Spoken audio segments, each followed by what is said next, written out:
You are listening to Keep Canada Weird, a weekly weird news roundup by the Nighttime Podcast. Handsome Aaron Airport, we're deep into this. This is episode 173 of Keep Canada Weird, our weekly weird news roundup where we round up, celebrate, cringe, maybe roll our eyes at the week's unique and offbeat Canadian news stories. But before we get to this week's episode and this week's stories, let me ask, how you doing over there? I have a lot to talk about. My personal and professional life. Okay. Is this the platform to get into this? Let's start with personal life. What's going on? Well, my personal life, I've started an improv comedy group. Okay. So let's plug it right off the bat here. Let me guess, you got an upcoming show? Yeah. Wild. Okay. When is it? Yeah, August 21st. So I just want to plant the seed in the listeners' ears who are in the vicinity of Cape Breton Island and are looking for something to do in Sydney, Nova Scotia. August 21st at the Red Barn in Sydney River, I think it is. Okay. Because I said start with your personal life. It sure sounds like this is your professional life, because I'm guessing people have to buy tickets for this event. Yeah, well, it's actually part of the Cape Breton Comedy Festival. So if you want tickets to the show on August 21st, you go to the Cape Breton Comedy Festival website and you can purchase tickets there along with their other fantastic shows that they have lined up. Okay, so this is your personal news. I can't imagine what your professional news is. Well, let's save it. I'll just say this. Okay, say it. Okay, I'll save it. No, actually, I'm not going to have a choice because it relates very much to the top of the show. Okay. But it directly affects my professional life involving Keep Canada Weird, and I'm very upset about something. I'm not going to guess what it could be. Okay, well, just continue on as normal, and it's going to come at you very soon. Okay. In honor of the passing of the legend, Ozzy Osbourne, the Prince of Darkness, one of my lifelong idols, tonight my special drink is black tea. Black tea. Okay. Yeah, that's a good... Oh, it's hard. Careful. It's hard to drink. Yeah. I usually put milk and sweetener in it, but yeah, it's black tonight for Ozzy. Yeah. Fly high, you legend. What do you got for a special drink, Aaron? That's the professional news that I wanted to talk to you about. Okay. So I went for my walk today, after work. Went for my walk, and then I'm going to go to the grocery store, going to grab something to eat, and I'm going to pick out a special drink. So I did find a special drink. I only had it once on the show before, and I remembered it. It was quite a while ago, and I was like, oh, I really enjoyed that when I had it. I'm going to get it again. And it was a Zevia hibiscus tea, sugar-free, caffeine-free. I had it once on the show before. It was delicious, and I wanted to have it again as my special drink tonight. So I buy it, and I am a ritual date checker. I'm always checking the dates on everything that I buy. Oh, God, I see where this is going. And for some reason, I didn't check the date on this can. With canned things, I'm not always on top of checking the dates. I assume that there's still another 3 years left on this thing. So I buy the canned drink, and I go and I pay for my food, and I get into the car, and I'm stopped at a light, and I'm like, I never checked the date on that can. Let me check right now. And I look underneath the can, and sure enough, the date said April 22nd, 2025. There are two types of people. People who read it as best before April of 2025, and people who read it as poison after April of 2025. For me, a best before person, I wouldn't even bat an eye at that. I'd crack it open and assume it's 2% less fresh as it would have been had it been within that ideal period. Right. Are you someone who's like, no, this will kill me if I drink it because it's a day later? I know that I'd be fine if I drank it. I know that. Just open it. If you have it there, just open it. There's going to be no difference. It's in my car. I didn't even have the heart to bring it inside. We can pause the show if you want to run and get it. Because I'm telling you, you would never notice. It's all in your head, man. I know. It's over. Okay. It's over. I'm angry about it. I'm too upset to enjoy. I wouldn't be able to enjoy it. It would be, I know it wouldn't hurt me. I know that. I know it's a best before date. It's not an expiry date. It's not a poison date. I just can't enjoy a drink when I know that that date has come and gone. If it was a week or two, I probably would have let it slide. But several months, I'm like, you know what? Too far? Come on. Yeah, it's a shame you do that to yourself because it's unnecessary, I'm sure. Different if it's a meat product or something like that, but whatever. Hopefully you got a nice glass of water or something to get us through this. This whole experience with, you do have water in your hand, this whole experience with the best before date, poison after date, ruining your special drink, that probably affects your happiness. Not even probably, I'm sure it does. And I want to open the show with a little discussion about happiness. I happened upon a survey that was recently released. It's the Ledger Canadian Happiness Survey. This is a survey that happens each year. The 2025 version was recently released. It's a survey that aims to understand how Canadians perceive their happiness. And this year's survey was based on responses from nearly 40,000 adults across the country. They were surveyed between March 31st and April 13th. We have the results in. Let me just ask you, knowing everything you know about Canada, which province would you say is the happiest province in Canada? If I had to guess without looking at the list, it's surprising, I'll tell you. I'd say PEI. That's funny you say that. It isn't PEI. What made you think possibly Prince Edward Island? Just because it's a quiet, like nothing seems to ever go wrong in PEI. Yeah, it's a quaint little province with wonderful colors and Anne of Green Gables. Yeah, well, surprise. PEI is actually lowest. PEI is the saddest province in Canada. Only 68% of people who took the survey in PEI were happy. The happiest province is what I would have guessed was the most unhappy, Quebec. 72% happiness rating. Wow, okay. So does that surprise you? Because you often, maybe it's just we're tainted by the English media we generally would consume.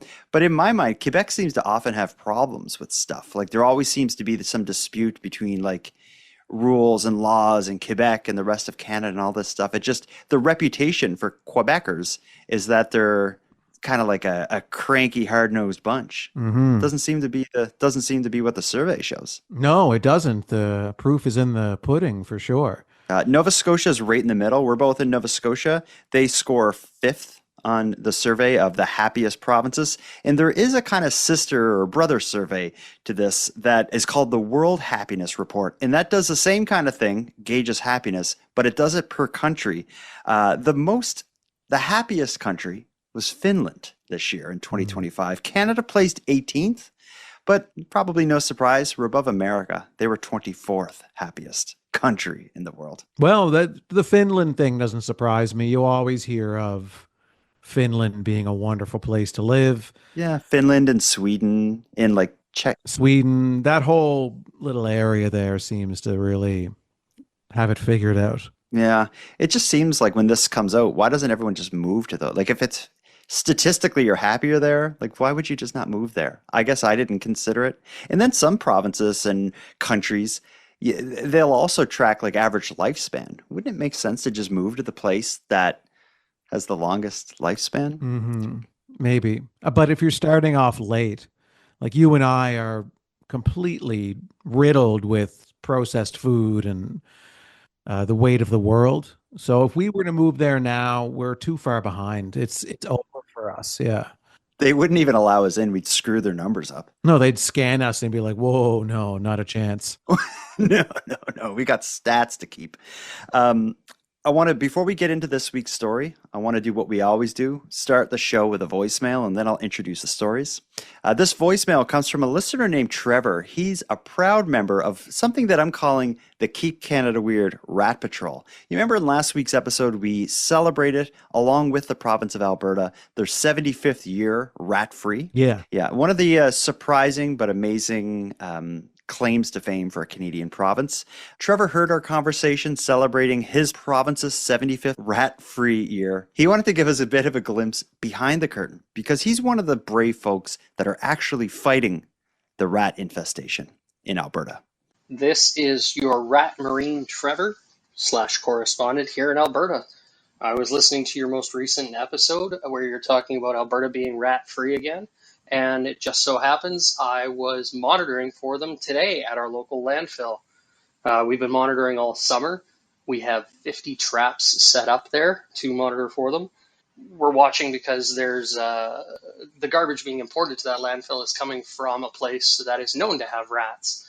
The province is taking care of that other situation, so thankfully our job has been relatively easy, but we've been out there every week so far this summer to monitor. So yeah, that's pretty cool that there's a whole network of people out here watching for rats, literally from the mountains to the Saskatchewan border, and from the northern, from Fort McMurray at the oil sands all the way south to the American border. Great job on the podcast, guys. I love listening to it every week. Thanks. Tip of my imaginary hat to Trevor. It's cool that we talked about that, and one of the people actually keeping Alberta rat-free was listening along as we did. That's pretty neat. It's really cool. And Trevor, I invite you to come to Nova Scotia and give us a hand over here because we could really use some help. We're covered head to toe in rats over here. You know what? I recently rescued a dog. Her name is Penny. She has a great nose, and she definitely has an interest in rats. We were out for a walk maybe a week ago, and she was very interested in this one particular bush. And I was like, yanking her, like, come on, let's go, Penny, let's go, Penny. And she just wouldn't stop. And then wouldn't stop pulling towards it. And then all of a sudden I saw a little rat scurry. And I thought, uh-oh. If I let this leash go, there'd be one less rat in Nova Scotia. I didn't do it, though, because I didn't want to wipe rat off my puppy's face. With that thought on your mind, let's get to tonight's stories. We got a whole bunch of weird Canadian news from the past week. We're going to be hearing about Teslas. We'll attend a funeral for a tree. We have the story of a missing cat. And then we'll celebrate the man who may be the best employee ever to retire from a grocery store in Canada, Mr. Rob Robinson. We'll get to those stories after this short break.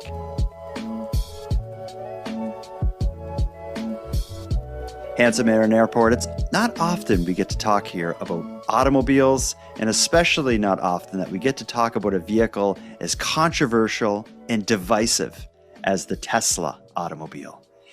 And if you see a Tesla in the news, generally nowadays, it seems to be a story of vandalism, right? Yeah, or protest of some kind. Ever since Elon Musk had aligned himself with Lord Trump, then it certainly has changed the public's viewpoint of Teslas. Yeah, well, I didn't choose this story to try to change that conversation. This is a story involving a Tesla possibly saving a 67-year-old Quebec man's life. But it's also the story of a 67-year-old Quebec man taking an unexpected swim. It's a great time of the year to go swimming, but not in this way. In Quebec, a 67-year-old man and his Tesla vehicle had a swim when his car rolled off a ferry and plunged into the Rivière des Prairies. Fortunately, the driver, who was once a lifeguard, managed to escape the whole thing unharmed, but his electric car, the Tesla, turns out Teslas can't swim. Here's the story of that Tesla falling off the ferry in Quebec. The current in the Rivière des Prairies around Laval-sur-le-Lac is notoriously strong. It's why Laval resident Michael Demarine says he's lucky. And being a lifeguard when I was 25 years old, for that reason, and only that reason, I'm still alive today. Last Wednesday afternoon, he took his car on the ferry crossing from Ile-Bizarre to Laval on his way home from playing golf. As the ferry docked on the Laval side, he tried to drive off, but something went wrong. My front tires made it, but my back tires fell. Between the ferry and the dock, the ferry operator pulled away, Demarines recalls, to help him. And it only made the matter even worse. And once he seen that, he then tried to pick up the car with the ferry to lift it back onto the platform. But the ferry began crushing the car, making it dangerous for the Marines. Then things got even worse. That's when the car completely let go and was able to fall into Rivière des Prairies. The strong current began taking the car downstream with the 57-year-old inside. Get out, get out, get out! According to him, he was able to get out only because the car, a Tesla, automatically lowers the windows when submerged in water. I was swimming, and swimming with these type of currents and drafts that are in there is almost impossible. Even the best swimmer in the world won't make it across. The former lifeguard says he allowed the current to take him downstream where he washed up on shore and someone helped him. He was taken to hospital unharmed. The Transportation Safety Board of Canada is investigating. It's long to take to do an investigation. The marinist believes the ferry was not properly secured to the dock. And though someone did try to save him as he swam for his life, he wonders if the ferry crew are properly trained for emergencies. Nobody knew what to do. They didn't know nothing. I mean, they were just screaming and panic. And he wants changes to ensure this never happens again and has not ruled out legal action. Ooh, that's a messy situation. I love getting the ferry. I always enjoyed driving my vehicle on a boat and traveling over a body of water with my vehicle in a boat. For example, like I'm going from Nova Scotia to Prince Edward Island. Taking the ferry's cool. I've never had a bad experience like this. I've never heard of anything like this happening. We should probably describe what actually happened for people who haven't seen the video, because the video does give a lot of, like as they're explaining it, you can see it happening. It makes a bit more sense than just the audio.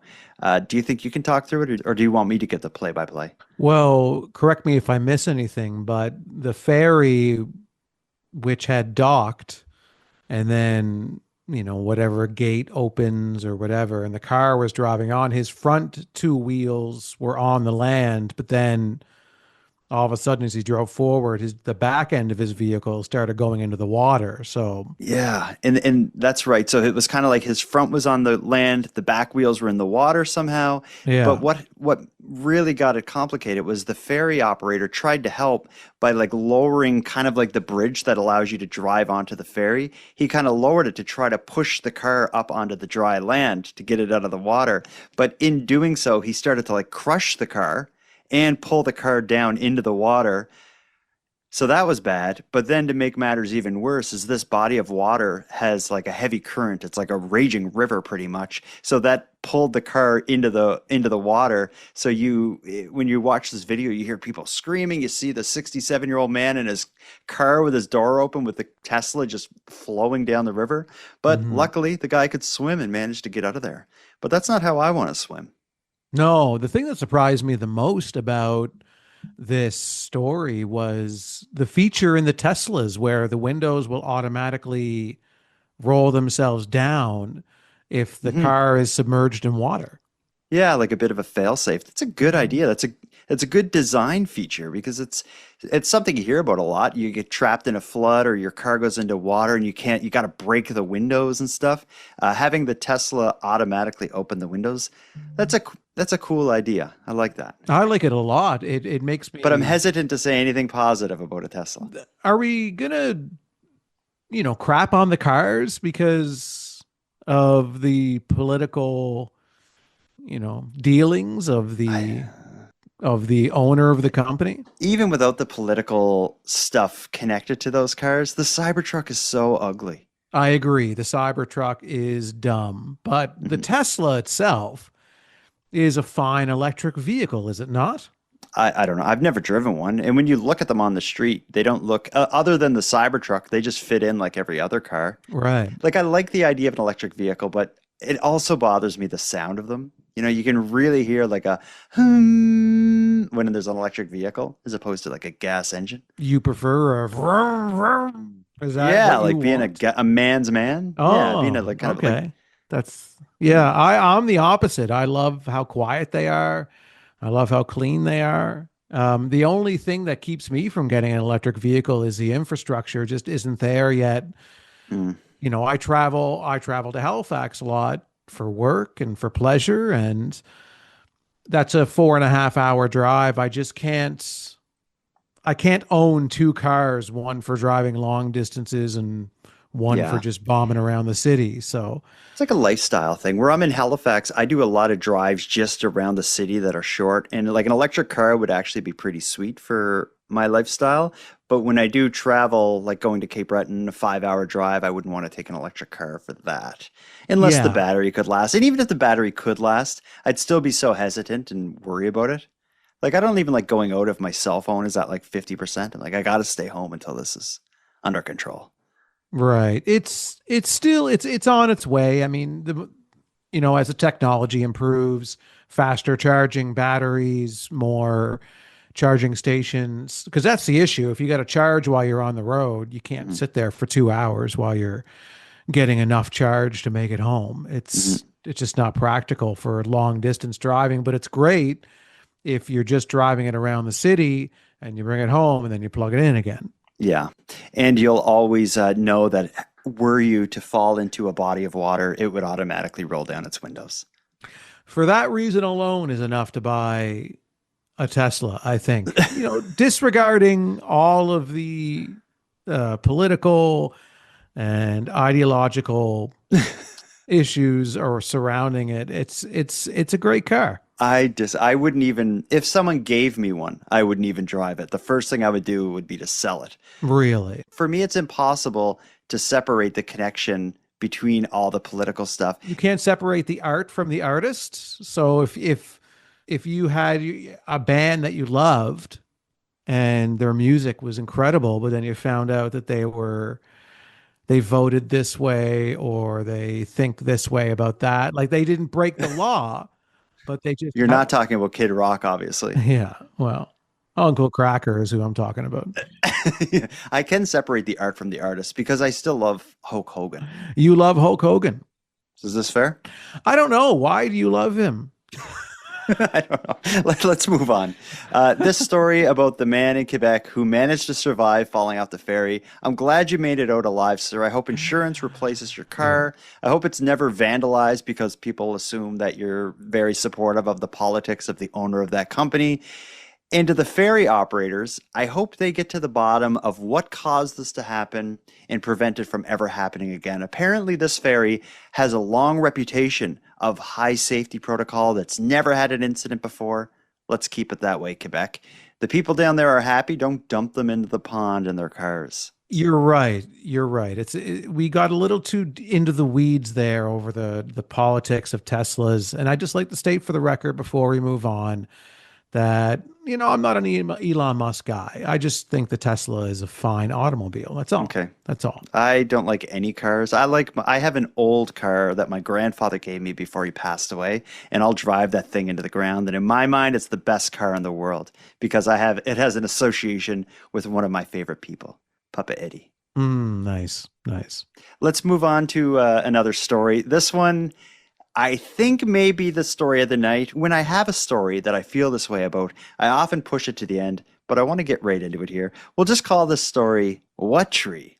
A Toronto developer is under fire after cutting down a beloved honey locust tree without a permit. Despite a city-approved building plan that had changes meant specifically to preserve the tree. The neighbors are outraged, and the city officials have launched an investigation into what some are calling a blatant case of gaming the system.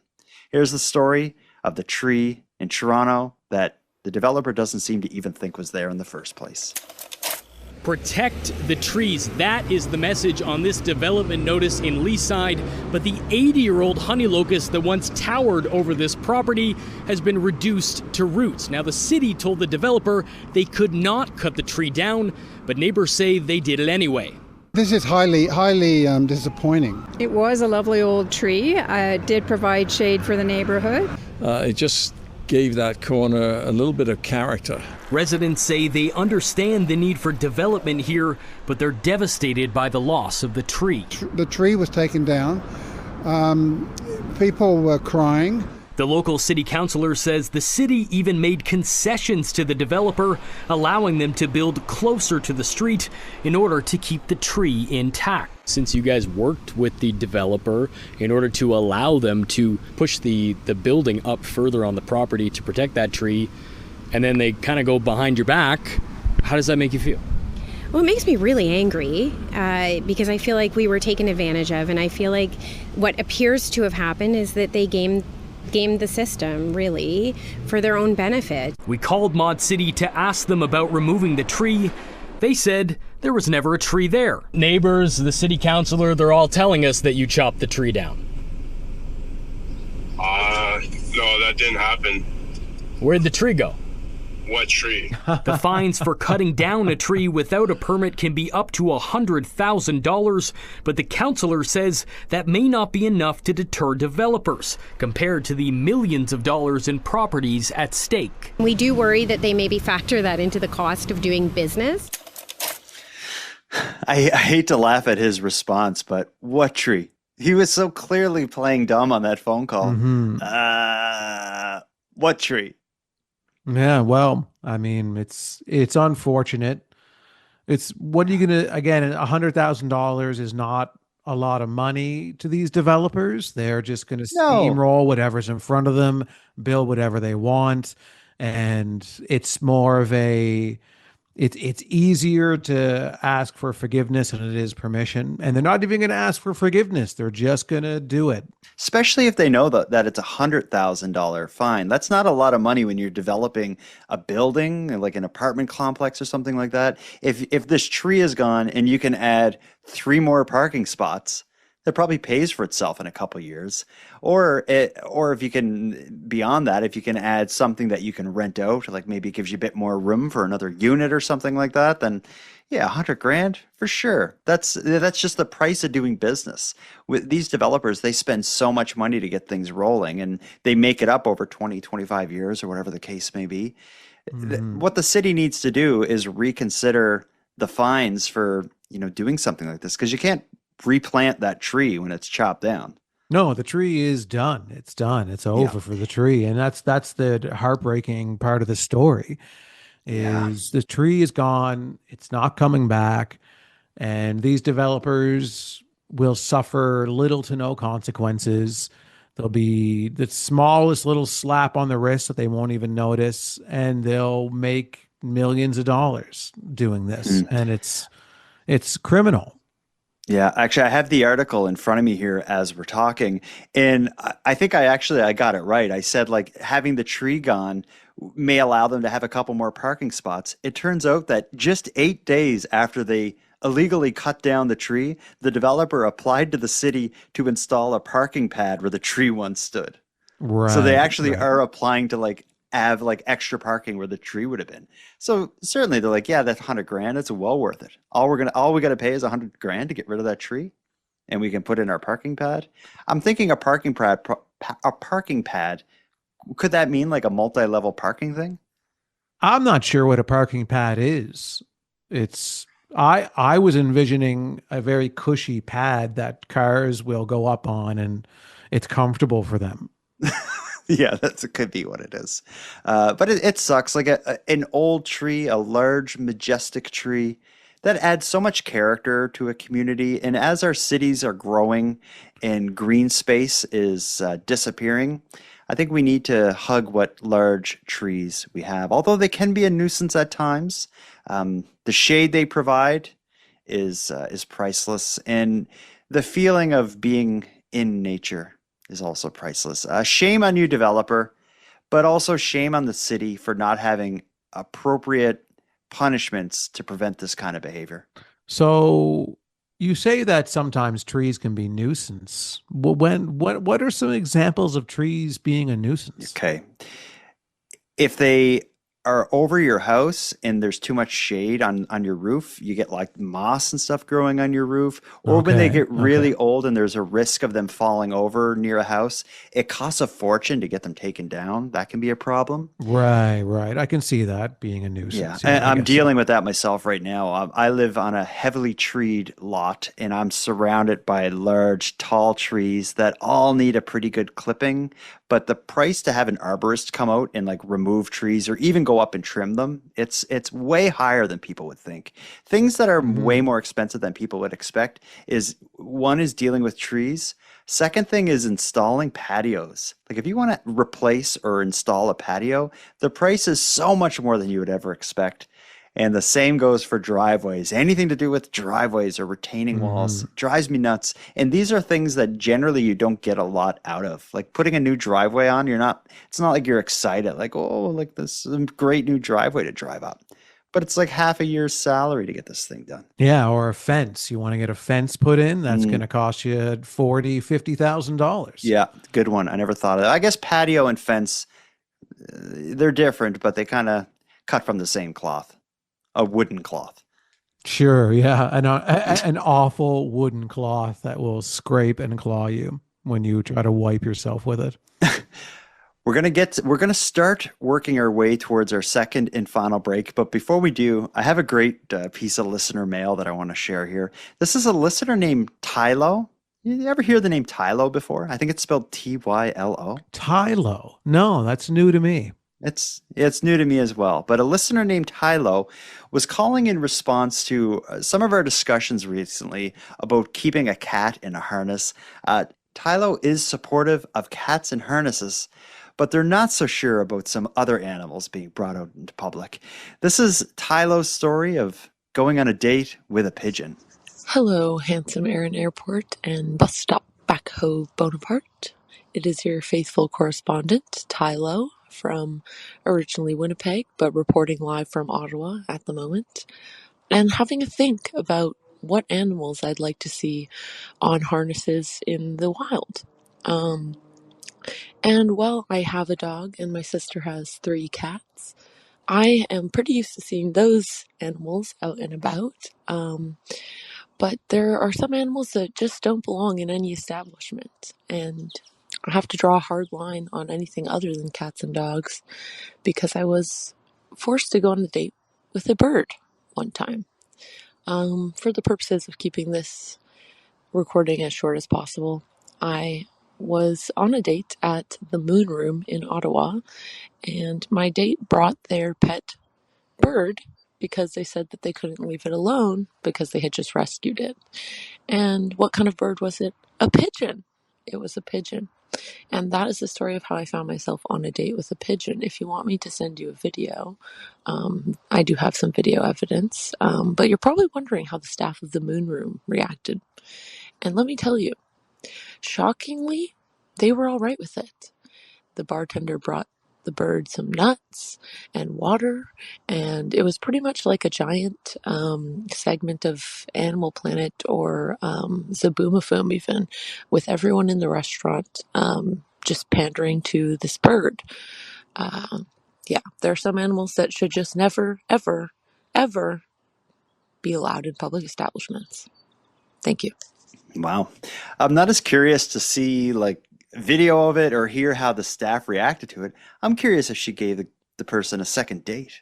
That's exactly what I was wondering too, if that was the only date that they went on. She didn't mention like I'm now married to them. So I think like and when you hear like I rescued this bird, I'm going to bring the bird along on a date, I would assume this cool like parrot that can talk and do cool tricks and stuff. A pigeon at a restaurant doesn't do it for me. Well, if you're on a date with Mike Tyson, it would make more sense because Mike Tyson is known for befriending pigeons. Yeah, that's true. He's like a pigeon trainer. And I know people get right into pigeons and that's cool, but generally it's not like they bring the pigeons with them. This is like those pigeons will live in like little boxes and stuff. But to actually bring it along with you because you can't leave it home alone, that just screams we maybe won't have a second date. That just screams, I'm 100% going to put my pigeon before you in every circumstance.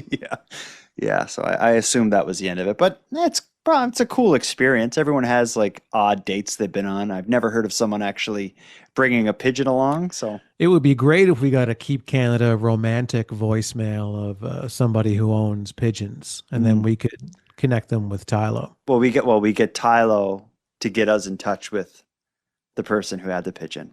Or we could do it that way too. Yeah. We really want to make a really good connection and keep Canada romantic at some point in time. And maybe pigeons is the bridge. It could be. But since we're on the topic of animals and cats were mentioned in that voicemail, let's take a quick break. And when we get back, we'll have one of the stranger missing cat stories we've ever covered on Keep Canada Weird. We'll get into the curious case of Torbo, the missing cat, after this short break.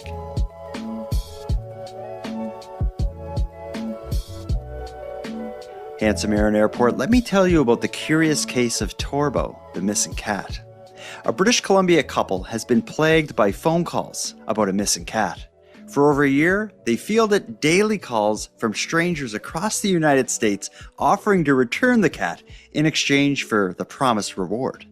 The problem is, this BC couple, their cat wasn't missing, and their cat wasn't named Torbo.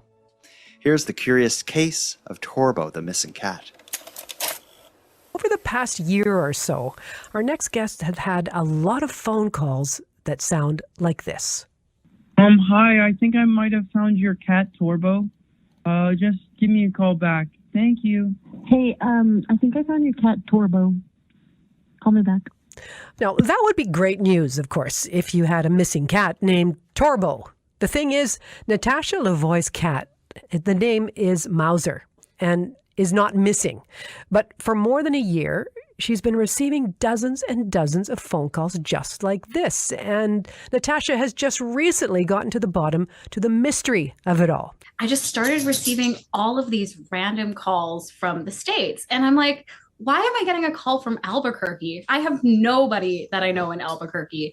And it just continued on and on and on. And every day, sometimes like 6 times a day, I'm getting these really random phone calls and people leaving me voicemails saying that they've found my cat and they want money for my cat. And I'm like, my cat's at home in the air conditioning. And finally, I think earlier this week, Jonathan answered the phone and he's like, why are you calling this number? It's 11 o'clock at night. And they were kind enough to let us know, hey, your number is actually on a t-shirt that I bought. And lo and behold, well. So sure enough, after we hang up the call, a couple minutes later, he sends us some Instagram link to a page. And it's some company with this missing cat poster line of shirts with Natasha's number on it. And I believe there were some with somebody else's number on it that we never called. And I'm like, why would you use a real number? So first thing we did was try to contact them on Instagram. And we did get a reply just saying like, hey, yeah, sorry about using your number, but we're not making that shirt anymore. They only replied once, said it was a promotional limited run. Yeah. And from there, that was basically the end of their responses. I asked them if they could do something about the the photos that they have posted online of this promotional run, and they ghosted me pretty quick. That story brings up so many questions right off the bat. Why would you want a shirt with like a fake missing cat poster on the front of it? That just seems like a weird fashion choice. It's a very weird fashion choice, but random things on t-shirts has always been like, there's an irony to it. There's something about you wear it and it's like you care that you don't care or something. It's hard to explain, but t-shirts have always been this way to kind of, for you to say the opposite of what you actually want to say. Okay, maybe I see this akin to like wearing a shirt for some random gas station. It just evokes this feeling of being on the highway in your car, this sort of thing. Wearing a shirt with a missing cat poster, to me, it would give me a feeling of like pity, desperation, longing for something you love. It's just not something I would want on my shirt. I want my shirt to have something on it that makes me feel good. A band I love, a movie I love, it's my favorite color, or it's just something that makes me feel good and says a little something about who I am. I can't imagine what personality trait you would be trying to communicate with a missing cat poster. For a non-existent cat with somebody's actual phone number on there offering a reward, it just seems so complicated. It's complicated, but I remember when we were in our late teens, early 20s, we were really obsessed with going to Value Village, the secondhand clothing store, and buying like uniform shirts. Yeah. Like janitors uniform shirts, coffee shop uniform shirts. Yeah. Like we were obsessed with wearing uniform shirts. Yeah, it's true. And we never worked at these places. We never had aspirations to work at these places, but there was just, at the time in the late 90s, there was just something very cool about wearing a uniform shirt to a place that you don't work at. Yeah, okay, I get it. But even still, like to be like, I defy convention. I'm not going to follow your fashion. I'm going to wear this random Wendy's employee shirt instead of a Tommy Hilfiger shirt. That has a bit of a like a social statement being said. But to wear a black shirt with a missing cat poster on the front, offering a reward and having someone's phone number on there, I still don't get it. I don't see any social statement. I don't see any fashion statement. It's just a shirt that if some company did make it, sure, there's someone out there who would want it for whatever reason. But I wouldn't think they would have sold enough of them that the poor family who owns that phone number is getting like up to 6 calls a day for a year of people trying to cash in the reward for Torbo, the non-existent missing cat. I think the way you're reacting to it now is how somebody wearing the missing cat shirt would want you to react. So they want you to wonder, like, why are they wearing a shirt for a missing cat? Like, that doesn't make any sense. What are they trying to accomplish? And all of these questions that are running through your mind is exactly what they want in terms of a response from someone who sees them wearing the shirt, because then you're starting to care about what they're wearing, and then they get to have this card played over you of, yeah, people care about my shirt because they're wondering why the hell I'm wearing this shirt. Let's talk this part out though. People walking by these people wearing this shirt, it seems, are reading it like a missing persons poster, a missing cat poster, and are actually seeing a cat and calling up, trying to say, you know, we found your cat and I want the reward. For that to happen, let's say if you're walking down the street and you see someone and they're wearing a missing cat shirt and you assume it's actually trying to raise awareness of this missing cat, you would talk to them about it or something. You'd say, like, can I write down the phone number from that shirt? I thought I saw that cat. Like, you'd think there'd have to be some kind of conversation. The more I think of this story, the only possible explanation I have for this phenomenon is that a bunch of people who had the shirt decided to just prank the person at that phone number by calling and trying to, I don't know, just create trouble. Like, I can't imagine random people were seeing the shirt, seeing a cat that they thought was the cat on the shirt, calling it up without anyone having a conversation where the person wearing the shirt said, I actually bought this online. Right. No, I don't think it was ever people who were on the street seeing someone wearing that and then calling in. I just assumed that it's like a friend of somebody who owns the shirt. Messing and they're with like, "Oh, dude, I'm going to call it." You know, like that kind of a thing. Yeah, and maybe they then posted about it online or something, and other people like get Right. caught on, because she said in the news clip she was getting like up to 6 calls a day. So I think the mystery of why the shirt was made and who would wear it, we can't agree on that. Then the mystery of why people are calling and trying to cash in this reward, I believe that to be the result of pranksters, possibly connected to the puberty problem. Yeah, the puberty problem. I would say if you were to get the ages of these people, you're looking at 14 to 18 years old. The puberty problem is real. We're still batting around ideas for another name of the puberty problem. But as of right now, officially, it's still called the puberty problem. And for anyone new to the show, the puberty problem is the name, the current name we're using to describe the trend of teenaged people across Canada misbehaving at rapid pace and in increasingly more severe ways. The puberty problem. Trademark. Yeah. You want to get to our final story of the night, and maybe tied with what tree for my favorite story of the night? Let's do it. This is a unique one. We talk a lot about senior citizens. We celebrate their love for ice cream, and we explore their habits related to ice cream. But one thing we never really narrowed in on is the actual act of retiring and becoming one of those senior citizens that sit around eating ice cream.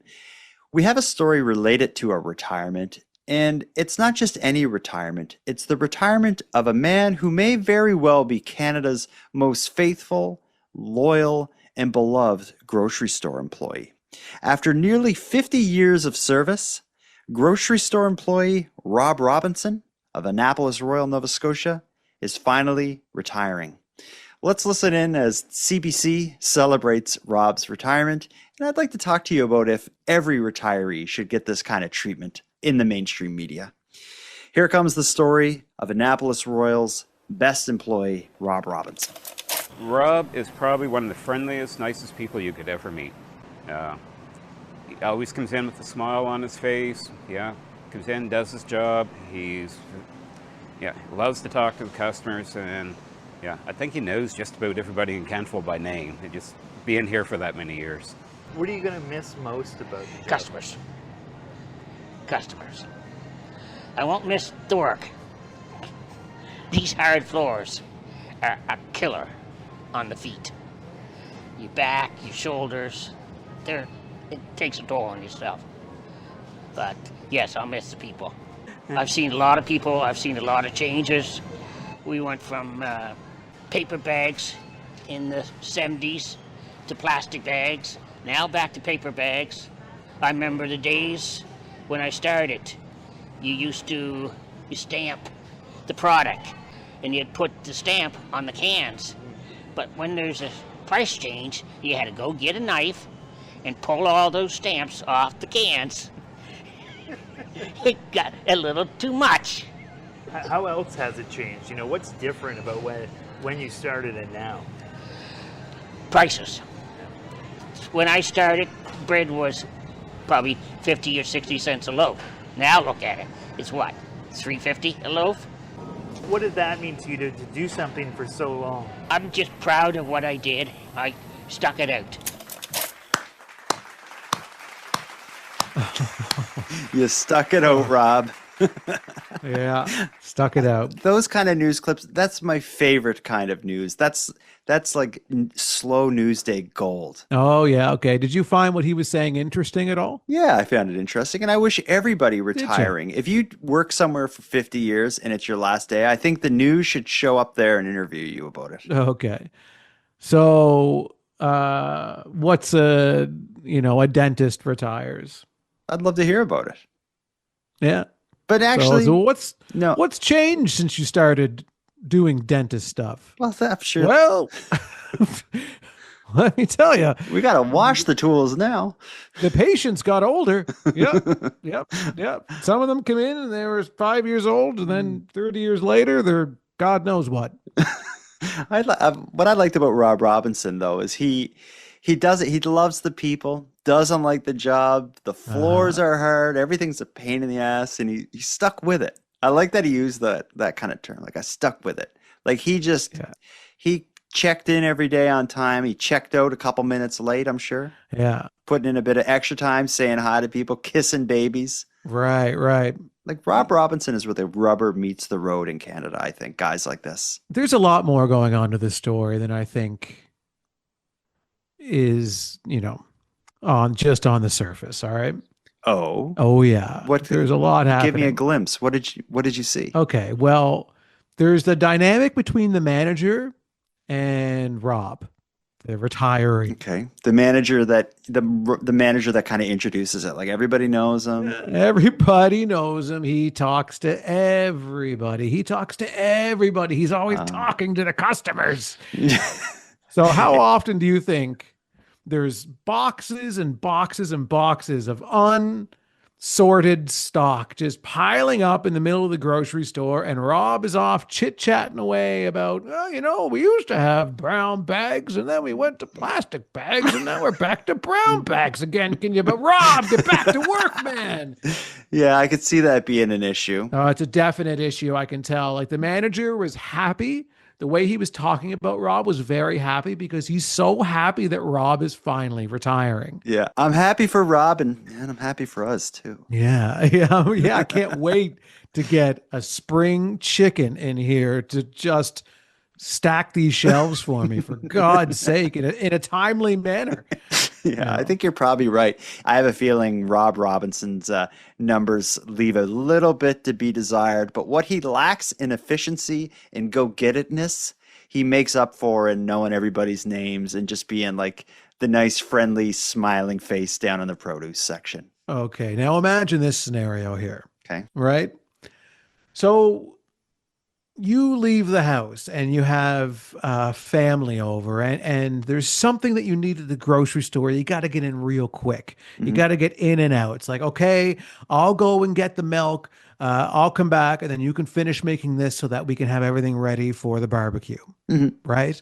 But I got to go right now. So I go and I drive down to the grocery store, and I'm sprinting into the store, and I just got to grab the milk, and then I got to get out, and oh my God, it's Rob. Oh no. Oh, let me tell you something. You're going for the milk there, eh? Well, we used to have the stickers. We used to have the little stickers, and every single piece of product had to have a little sticker on it. You had to put the sticker on, and then guess what? The price changes, and we got to peel every little sticker off. And oh my God, and the brown bags, they're back. They're back. Oh, I'm going to be here all night with this guy. I know. And God bless his heart, I'm sure. Obviously loves to chat to the customers, but Rob also has to pick his battles, when read the room, what's my manager thinking? How behind am I on my stock right now, on my produce? Is this customer giving me some body language that makes them feel like they don't want to talk to me right now? Yeah. But I think Rob pushes down all of those social and professional boundaries and just talks at you no matter what. That's true. This CBC News story was very pro Rob. I think there should be a follow-up with interviewing some of the customers who are like, every time I go in there, if I see him, I go the other way, because the last thing I want to do in the middle of grocery shopping is get in a conversation about the history of this store. That's right. And there's one final point I want to make about Rob. Rob Robson. It sounds made up to me, right? It does. I don't know. Maybe it's an alias. It's his grocer name. No, this guy dropped a former identity in a former life. This is his new identity that he's been living as a produce man for, God knows how long. And so what's Rob hiding? That's what I want to know. I don't know. All this said, I tip my non-existent hat to Rob Robinson and people like him.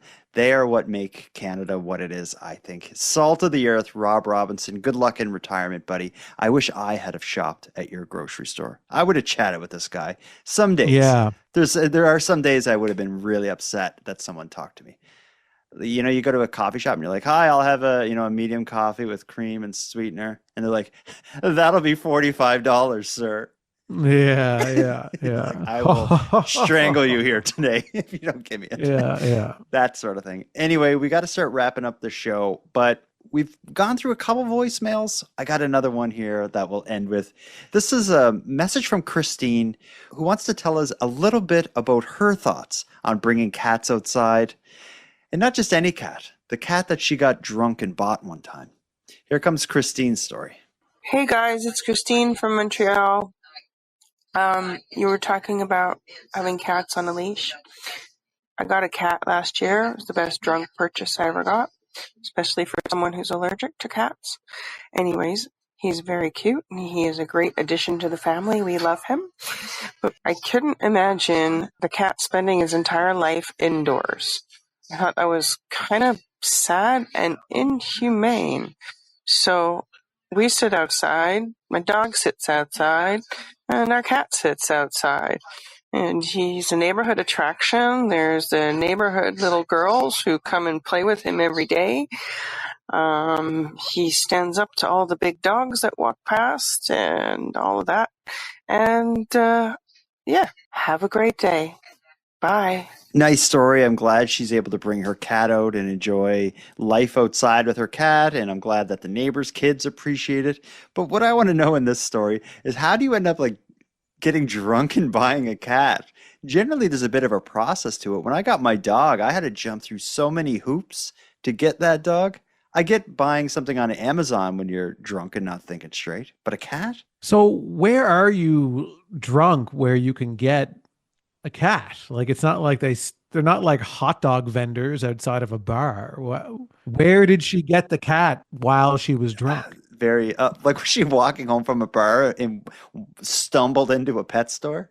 Well, we've heard of people walking home drunk on this show and breaking into bakeries and stealing butter tarts. Yeah, that's been a thing. And We've covered a story like that before. So maybe she broke into the SPCA and stole a cat. Yeah, because it's, to get a cat online, I guess I'm thinking of Amazon. You press a couple clicks, you get something. A reputable cat adoption place doesn't offer service like that, but there are things like Kijiji or Facebook Marketplace. I think you can adopt cats on those. Could she maybe have opened up her Facebook Marketplace or her Kijiji app and saw a cat and said, like, I'll be right by. And I'll be totally sober when I get there.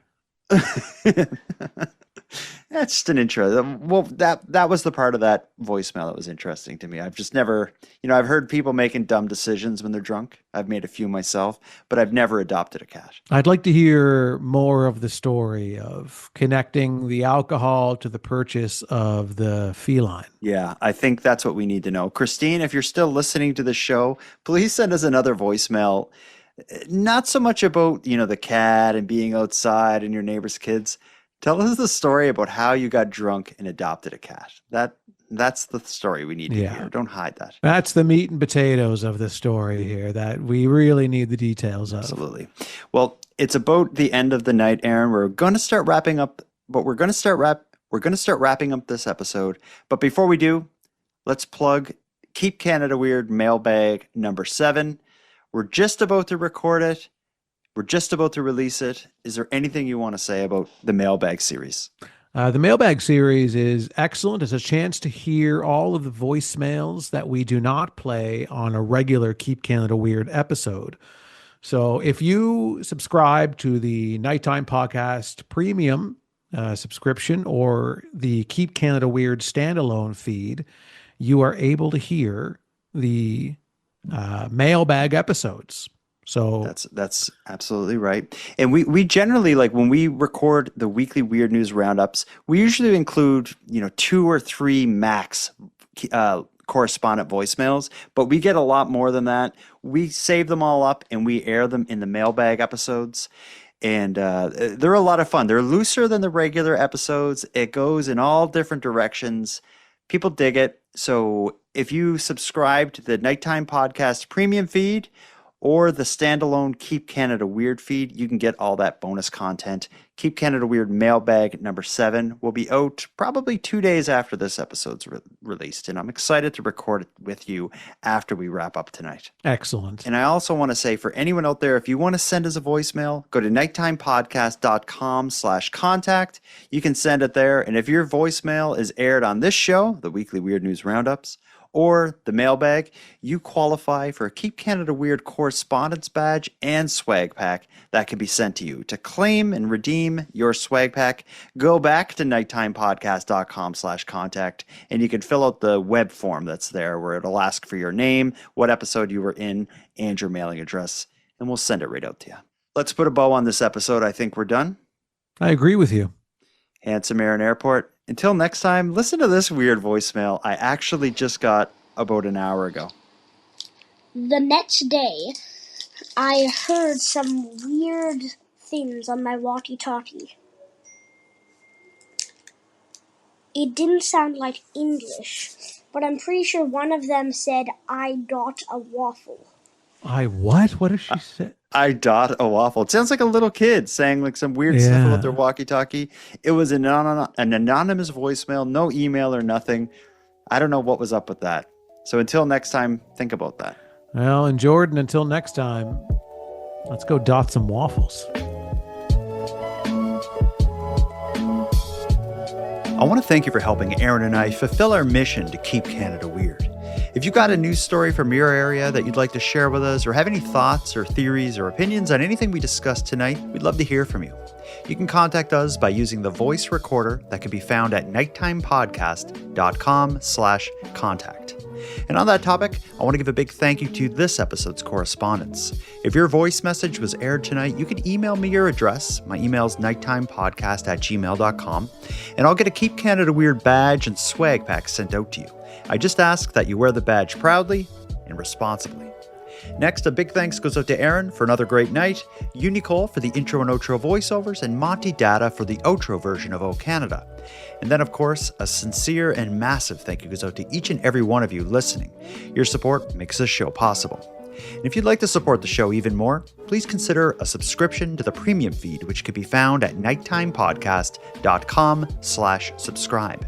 The premium feed costs just a couple dollars a month, but that money will fund the creation of new episodes of the show, and it'll give you those episodes 2 days early, ad-free, and access to a back catalog of episodes. And even if you don't want to go premium, you can still support the show by sharing this episode on social media. That helps a lot too, and it's free. Your support is very much appreciated. So with all that said, until next time, take care of each other, hug your loved ones tight, and together, let's keep Canada weird. Keep Canada Weird is written, hosted, and produced by the Nighttime Podcast. No, that didn't happen. Where'd the tree go? What tree?